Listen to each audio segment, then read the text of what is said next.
All right, all right, all right. It's so good to be here and see all these beautiful faces. Oh, I'm so excited. This is wonderful. And I am honored. You don't even know. I am honored to be the sister who gets to sit up here with all these amazing brothers. So we're going to talk about healing in the public eye. We have some amazing, I can't even believe it. Did I say amazing talent? And let me start with the man with the plan, the man of the hour, the man of today, Mr. Charlemagne the God. We bring out Char up here.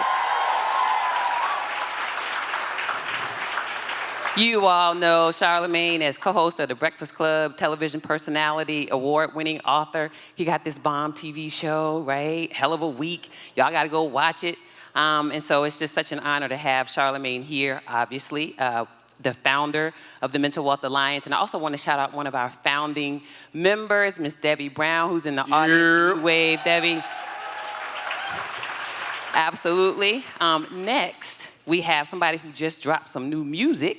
I know everybody went and copped it already. Mr. G. Herbo, come on out, G. Herbo. Yes, sir. You know our friend here is a rapper, a mental health advocate, and a community leader. It is an honor and a pleasure to have you here with us today. And then finally, one of my daughter and my spouse's favorites, one of mine too, and the favorite of everybody in here, R&B, Mr. Grammy Award-winning, multi-platinum songwriter, producer, actor, author, and R&B icon, Mr. Anthony Hamilton.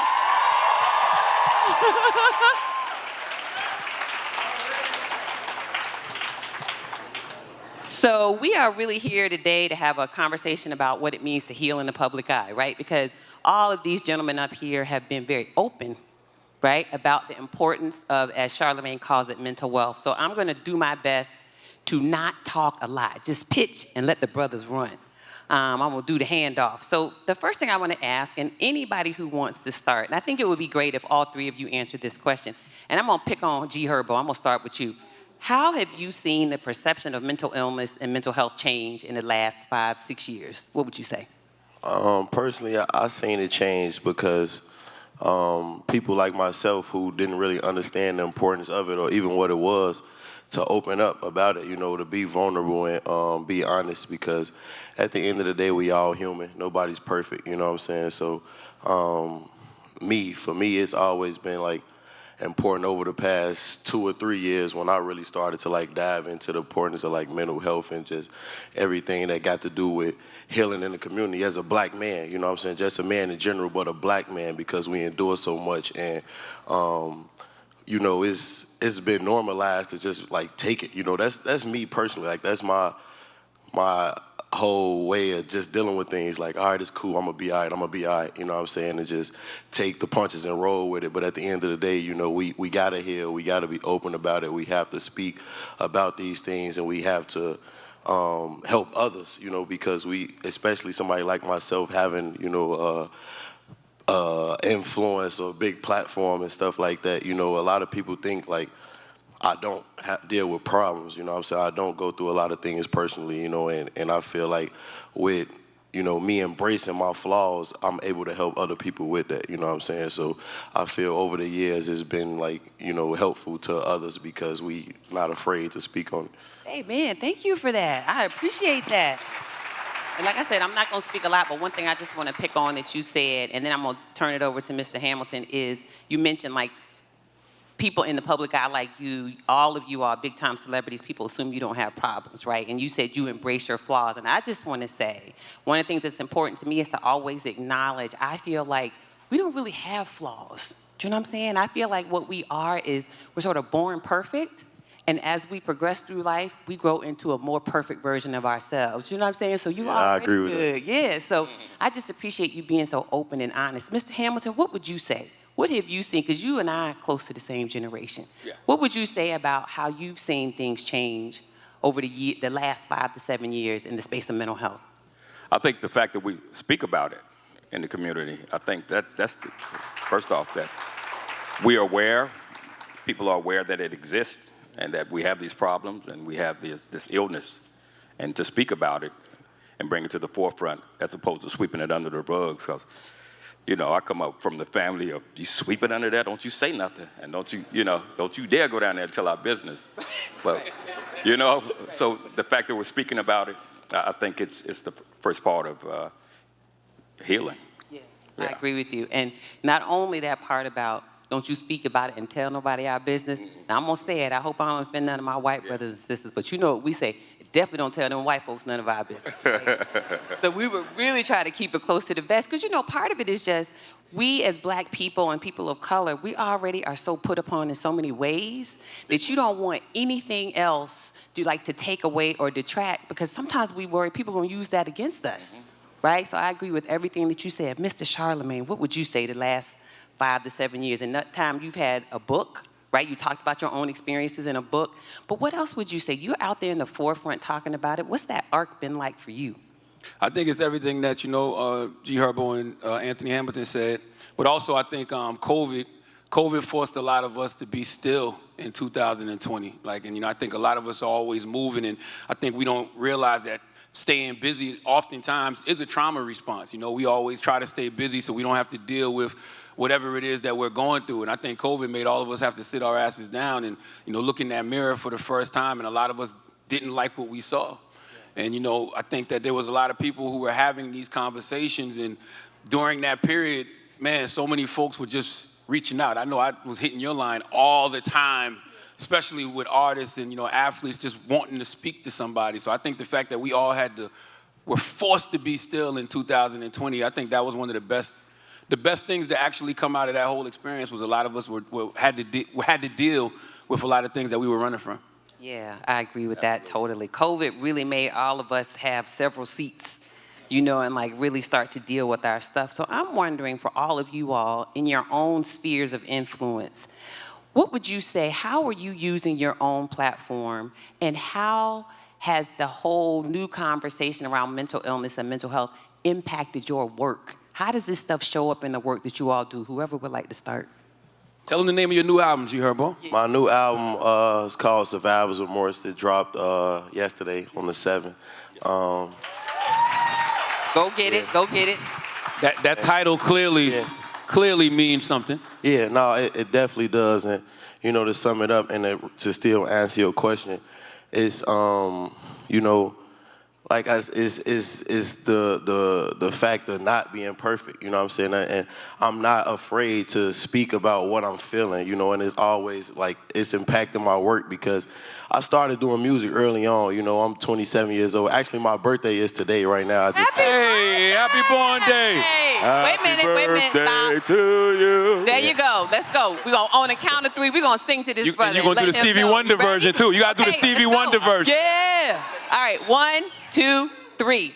Happy birthday to you. Happy birthday to you. Happy birthday, dear. And you're doing the white people version, Anthony Hamilton. We really supposed to do it. You're supposed to be doing the Stevie Wonder version. Happy It's all birthday. good. It's all good. Yes. But thank you to everybody. Thank y'all. But yeah, I started doing music when I was 16 years old, and I grew up in one of the toughest neighborhoods in Chicago, you know what I'm saying? And my music has always been a reflection of who I am as a person, you know what I'm saying? When I started doing music, I didn't really think that I would be here today. I didn't think that I would be this big celebrity, this big artist, and that's only because where I come from, we didn't really have aspirations or see anything further than our neighborhood and our block, So with that and with coming from that, I always just was trying to give a testament, my story and who I am, So my music, and as I've grown as a man, I've always grown as an artist, you know what I'm saying? And that's what I try to do. That's what I focus on. From the outside looking in, people think that we me, or artists in general, or artists like myself, that we just focus on the art of it. But personally, it's so hard to navigate through life and to still keep on, growing as somebody of, high stature, to still be able to make money and take care of my family and still, overcome all the adversity that's been thrown, in front of me. And that's, and I think, and I like to say, I'm only here really because I'm able to deal with that. You know what I'm saying? Like, it's not about just me going to the studio every day and doing all of, you feel what I'm saying? Like this, I feel like this is the easy part. You know, the hard part is really behind the scenes, you know what I'm saying? And I always been honest with myself and honest with the people around me. And I feel like that's always reflecting my work, being honest and letting people see that I'm me. I'm just trying to be the best version of myself, you know what I'm saying? And you just got to accept that, you feel me? I love it. Thank you Can so I much ask for one that. Yes, question? of course. I just want to ask G Herbo about that feeling of survivor's remorse. What does that feel like? Survivor's Remorse, you know, and I did a two-sided album because I'm just trying to tell the story of, you know, me being here today and everything that I do. Being on this stage right now is a moment of triumph for me on my birthday. You know, everything that I do, it's always been like, I don't like to live in a moment. You know I've survived so much. There's so many things that I've been able to overcome, you know, and having remorse is everything that I lost along the way, you know what I'm saying? Like, my best friends, you know, my little brother got killed, my grandmother, I could name so much, you know what I'm saying, and just understanding that I have to live with that trauma for the rest of my life, but that's what keep me going, you know what I'm saying? That's what motivate me, that's what make me be the best father that I could be, you know what I'm saying, everything, and that's, you know, Survivor's Remorse is not just like a album for me, you know what I'm saying, it's me actually growing into the man that I am today, you feel what I'm saying? And I'm gonna keep having remorse, you know what I'm saying? I'm gonna keep having survivor's remorse because it's so much that I have to overcome. You know, I still have goals for myself, and at the end of the day, it's like life ain't gonna really get no easier for me, and I just gotta deal with it, you feel me? So that's survivor's remorse for me. Yeah, I appreciate that. Thank you so much. So, Shar and Mr. Hamilton, what would y'all say? How would you say that your own work, this theme of mental health or mental illness, how does it show up in your work and how does it influence your work? I believe my music allows people to feel. It wakes up things that they've felt and dealt with, pain, joy, whatever it is. I think it wakes them up and forces you to deal with it.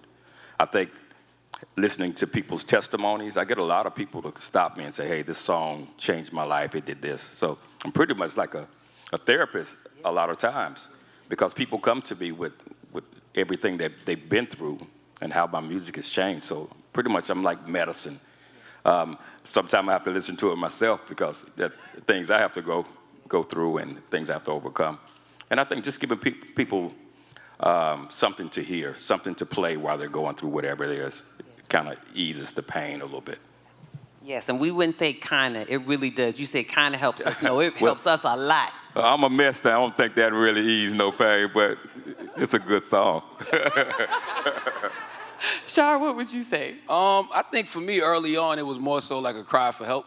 Because, you know, I can't get on the radio every day or get on podcast every week and, you know, talk about everything else that's going on in the world and not talk about what's going on with me. So when I started talking about, you know, going to therapy every week, people were laughing at first. You know, it became a running joke like, oh, yeah, you go to therapy every Friday at 3. But then it was like, oh, wait, no, he's really going, you know, to therapy. So for me, it wasn't even like something I was trying to do. I was just living my life. And it's like, if you're being an authentic version of yourself, whether you're an R&B singer, a rapper, or a radio personality, you have to talk about what's going on in your life in that moment. And what G Herbo said is very true about, you know, growing. Like, yo, every year you should be a new version of yourself. Every day you should be a new version of yourself. Like Muhammad Ali said, the man who thinks at 50 the way he thought at 20 is wasted 30 years of your life.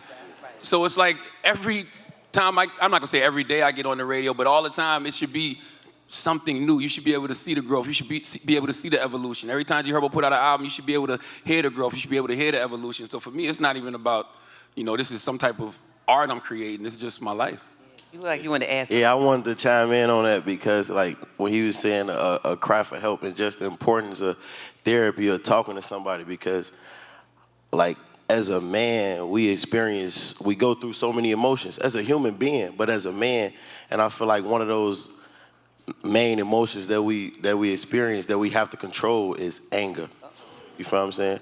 As a man, we got to be able to control those emotions, and you know when we just going through like, all right, bet we got it, it's cool. All right, I'm thugging, I'm doing this. You know what I'm saying? It's gonna be all right. I'm working. I got to get up. I got to take care of my kids, make sure my girl good, my mama good, everybody, and the people closest to us are the people who actually able to, well, for me, able to like see that anger or see those emotions. So we had to control those so we don't hurt the people closest to us. You know what I'm saying? So that's why therapy is important for me, for sure. God, thank you for that. Oh my goodness. I'm gonna pick up on this theme of you mentioned about being like all of you all are clearly black men. And I just, we have our brothers and sisters from Black Men Heal here. And I think about, I have a son, he's here somewhere, my son Miles, and I have a spouse, I have a dad who lives with me, I have a brother. There are all these black men in my life, and I know that as a woman, there are things that are part of the human experience, right, that we all have these emotions, but I think there's something unique about what it means to be a black man, how you're socialized to deal with, or not, emotions, and I just wonder if you all would share, since you brought it up, share a little bit about, I don't know, like, did you have people to give you guidance to help you get on the path? Not the right guidance. Yeah, I think we spend so much time unlearning nowadays than anything, you know what I mean? Because I can say, I know I was taught wrong, because a lot of things that came from my father and my uncles was discipline, and it was this idea of what, manhood should be, and really it was not to deal with any type of emotions whatsoever. It's almost like they raised a generation of sociopaths. How you tell somebody not to feel? Yeah. How am I supposed to not feel? So what is this inside of me that you're telling me not to express? Yeah. So yeah, whatever perception of manhood that I was taught, I feel like I spent more of my adult life unlearning that than anything. Okay, before y'all answer, can you talk a little bit about what does it mean to unlearn? What does that look like? Explain that to us, to unlearn those behaviors that you were taught. Man, that's a great question. Yeah. It's like, it's a very confusing space. And I realized that like when I was 40, 41 years old, because you get to that point and you think you pretty much got it figured out. And then, you sitting in therapy and you like, man, I don't know nothing. Like, I'm confused. Right. I'm running on empty, and I honestly think that's a good space to be, because I think when you have that, mindset of like you're always willing and open to learn new things, and you're able to challenge the things that you thought you knew, and also to say that, that was just wrong. I don't even need that no more.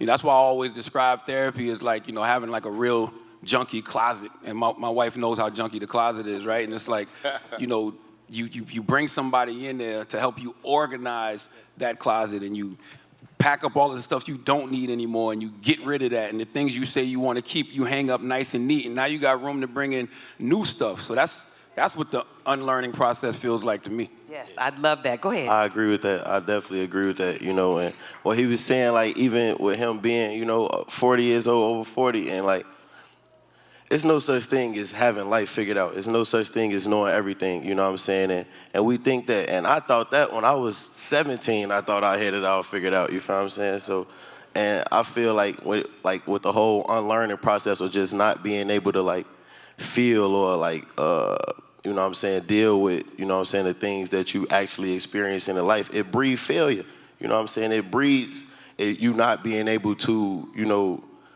wanting to address things in your life, because we just got that, like, all right, that's cool, I don't even care, you know what I'm saying? You give up on things a lot that way because you're not able to feel, you're not able to deal with them, you're not able to address situations head on. Communication, like in your household, whether you're dealing with someone with your mom, your girl, your dad, your kids, whatever it is, like the smallest thing is just a conversation could really get you through a lot of stuff. And we avoid having conversations because we don't want to express ourselves, because we don't want to feel, you don't want to deal with things, you know what I'm saying? And we learn that at home. But when you really like grow and you become a real man, you feel what I'm saying? It's easy to be vulnerable. It's easy to address things, you know what I'm saying? Because you got to. I be feeling like I have to sometimes, but I don't in a lot of times because I'm still growing, I'm still learning, so I'm afraid to open up to some people because they use it as a weakness. You know what I'm saying? A lot of people look at it like a weakness. Oh yeah, he telling me what he going through, or you know what I'm saying? And they try to use it against you. You know what I'm saying? But I feel like that's cool. You know, my mama always told me, like, if somebody tell you they crazy, believe them. You feel what I'm saying? Like. So it's like when people, you know what I'm saying, treat me a certain way, or, you know what I'm saying, or just the way people react to certain things, I feel like I don't judge them for it. I just take it for what it is, you know what I'm saying, and that's how I deal with things or deal with people. I love it. Sir, what would you say about being a brother in this day and age, and like how brothers are, what's unique about their experiences, and how do you cope with these things, and how do you manage it? Well, I'm a father of 6 brown boys. Oh, all boys? Yeah, 3 younger and 3 older. You know, I don't only cope with my own. I have to cope with things for them, and I have to develop, an influence for them, and I want to be something that they could see. Like you said, you want to show the growth. I want to show them that Dad started here. I started here, and I want them to see me get better. I want them to see me do the work. I want them to see how hard it is, to be a father, and how hard it is to go out here and work and make ends meet. And Dad gets tired sometimes. So showing that I'm, human, a lot of times allow them to see, like, okay, maybe there are some things I should be paying attention to. I want to show them that, it's not all about just going out being successful. It's not about just making money. It's not about just getting all these accolades, but it's about learning how to cope with life and learning how to place yourself in places where you can grow and being around people that will allow you to grow. And a lot of times we don't open up to people. Like you said, we don't want to change or unlearn things because we don't want to appear to be different. And I'm okay with being different. You could tell by this little raggedy beard, I don't really care. But you allow people to see that it's okay to change. It's okay to be your own individual self and do the work on you, because none of us in here have the same exact story, but we felt some of the same exact things. And being someone and a brother and someone who you can identify with, and as I'm growing and changing, I think it allowed people to say, okay, if he could do it, I could do it. And, you show by example. I love it. I love it. I love it. So I wonder, as we start to wind down, one question because the work that we do with the Acoma Project and with the Mental Wealth Alliance has to do with that next generation that's coming behind us, right? Woo. Making sure that they have what they need, right? You said you got 6 boys. I'm tired just hearing that, right? So just like the idea. I'm going to take a nap right after this. So I think I want to leave a little bit of time for one last question, but before we get to that last question, can you all talk a little bit about how you use your platform, or what kinds of things you do with both the children in your own lives and the young people out there to help them understand the importance of, I'm going to be specific, Black mental health? What do y'all think? For me, it's important to just give back to the youth in general, and with me being so young but feeling so old, I ain't gonna lie, sometimes I feel like an old man, you know what I'm saying? But Chicago brothers do age different. Okay? Yeah. But I'm saying all that to say because, I was still a kid when I had to go through so much, when I had to have so much responsibility placed on me, and I had to, take on the role as a man.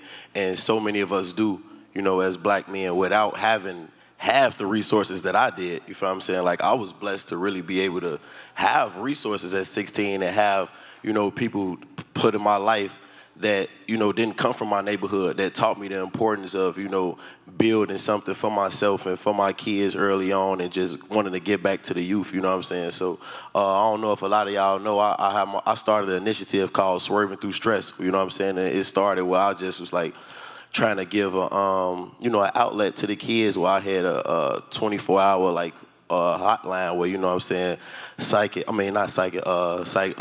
therapist, you know what I'm saying, suicide line, anything, you feel what I'm saying? And it started off, I was just giving that to 150 kids, and when I launched it, it was like 5,000 kids signed up, so I knew how important it was, you feel what I'm saying? And I come from... yes, definitely. Yeah. Yes. I come from youth centers and stuff like that, you feel what I'm saying, after school programs, and I grew up playing basketball and just anything to really keep us off the streets. And when that was taken from us at a young age, around our time, I was probably like 15 years old, that's when a lot of my friends started to die. And, you know what I'm saying, we didn't really have much to do but stand outside on the corner, you feel me? So a few years ago, I partnered, with JB. A lot of people know JB, Guion, Mickey Halstead. We bought a school that got shut down in Chicago. We're going to turn it into a multimedia facility, a multi-million-dollar multimedia facility, you know what I'm saying, to give back and just give trades to the kids, whatever. And I feel like I'm using my platform because if you mess with me, you know what I'm saying, if you in the NBA or you do engineering or videography or whatever, arts, you know what I'm saying? Like, I want y'all to be able to come back and show these kids how to find a trade, show them something that's tangible. That's why it's important for me to always go back to Chicago and just let people see me, you feel what I'm saying? Because I come from that. I was once you know what I'm saying? I am a product of my environment, but I made it and I survived, and that's only because I used the tools that, you know what I'm saying, God gave me and that the people instilled in me early on, and I just did whatever was necessary for me to make it, you know what I'm saying? And these kids, they need their innocence, they need their youth. We're supposed to be charismatic, we're supposed to smile, laugh, and just try to do anything to just be a better version of ourselves than we was yesterday, and that's gonna breed success in the neighborhood, you know what I'm saying? And that's what's gonna make us, unify as a people. We gotta start with the youth, because when you don't know what these people going through when they going to school, you don't know what's going on in their household, you don't know what they experienced the day before in their neighborhood, you know what I'm saying? So you gotta relieve them of that and allow them to be the best version of themselves, and it start with the youth. So that's what's important to me, you know what I'm saying? Amen. Yes. So we only have a couple minutes. Let me do this. If either one of you gentlemen wants to answer that question too about the youth, please do. And then I want all three of you to be thinking about what gives you hope. So if you want to follow on with that child question and how do we help our young people, and then we're going to go right into each one of you. I want you to tell this audience what gives you hope in the space of mental health and Black mental health specifically. Go ahead, sir. I think exposing kids to different things, open them up, and they'll start expressing themselves. I think you get to know a lot of times we force kids to be quiet, sit here, don't say nothing, don't experience nothing. You can't go there, you can't do that. When you expose a kid to something new, something different, they'll open up and let you know who they are. And at that moment, you get a chance to really see what work needs to be done, and you can address it then. But a lot of times we shut our kids down or shut them up, and we never get a chance to see who they are and what they're dealing with. I think depression and mental health and mental illness starts very young. Oh, yeah. And so if we allow them to be who they are and express themselves, I think we have a chance to really help them early on, as opposed to shutting them down. So I expose my kids. I expose other people's kids. You can come and see what I do at work. You can come see what I do in the studio. That way, open their mind up and create dialogue between you and that child, so you can get to know who they are and what their needs are. Thank you. Go ahead. That's right. No, they're both right. I think this is we're the first generation that has the luxury of healing. And I think that, we're all healing out loud. And I think events like this, albums like Herbo, like we're normalizing things in our culture that need to be normalized. I always said if we can normalize all the BS that we normalize, how come we can't normalize this? And we normalize it just by doing what we're doing, right now. So, I always say, just don't be afraid to heal out loud. Don't be afraid to tell your story, because you are influencing the next generation, whether you realize it or not. I love it. And that gives me hope. So in this last minute and a half, 2 minutes that we have, each of you tell me, and then I'm going to start with you, G. Herbo, what gives you hope about Black mental health in general, and about your own mental health? What's giving you hope right now? What give me hope is my kids. I ain't gonna lie, my most inspiration, the motivation that I get to just keep going is my kids, you know what I'm saying? And that's because I deal with so much, you know what I'm saying? I don't have the luxury of really just shutting down, you feel what I'm saying? I can't be angry or upset for a whole day. I can't miss interviews or video shoots. I can never have a whole day of just whatever, you know what I'm saying? So I think just me being with my kids is the purest form of just love and peace. When I'm with I don't have to think about nothing else, you feel what I'm saying? When I'm stressing, I could be going through anything. When I just hang out with my kids, I literally feel nothing but, just them. Thank you. Mr. Hamilton? What gives me hope? Wow, that I made it. I made it from nothing. Yeah, I made it. I'm still here. I'm healthy. I'm alive. And I'm still growing, and I'm still achieving things and growing in certain ways. And I've seen other people come behind me to do the same thing, passing the baton on, and someone who comes up behind you and make you proud. And when you see that your work is inspiring other people, you can't do anything else but feel hope. I love that. Okay, Mr. Charlemagne, you got the last word, sir. We're giving you hope right now. Don't put that kind of pressure on me. I don't want the last word, but no. What gives me hope is this room. You know, what gives me hope is these panels that we're doing, because this is the Mental Wealth Expo, and it's advertised as a day of mental health education and healing. And, you know, all of these people showed up because they're clearly looking for that healing. You know what I mean? They're clearly looking to get started on their mental health journey. And to me, that's all the hope I need, just looking around this room and having conversations with people in here and listening to everybody on these panels talk about what they're going through. I know that the next generation is going to be influenced greatly by these things that we're doing. So this is what gives me hope. Thank you so much, sir. So ladies and gentlemen, Anthony Hamilton, G. Herbo, Charlemagne the God. Thank you.